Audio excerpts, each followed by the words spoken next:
Magluluto naman tayo ngayon ng beef giniling. So, mag-isa lang tayo ng sibuyas. Isunod natin na ang bawang. Then, giniling na baka. Nabili ko lang po ng 59 SR. Then, dinagyan ko po ng beef cube, pampalasa. Then, paminta.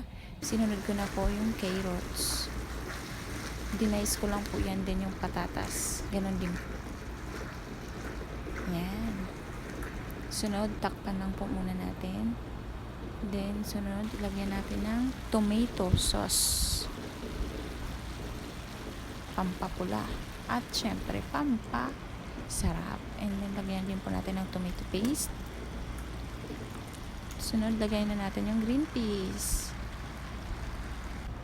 Oyster sauce. Yan. Yum, yum, yum. Yan na.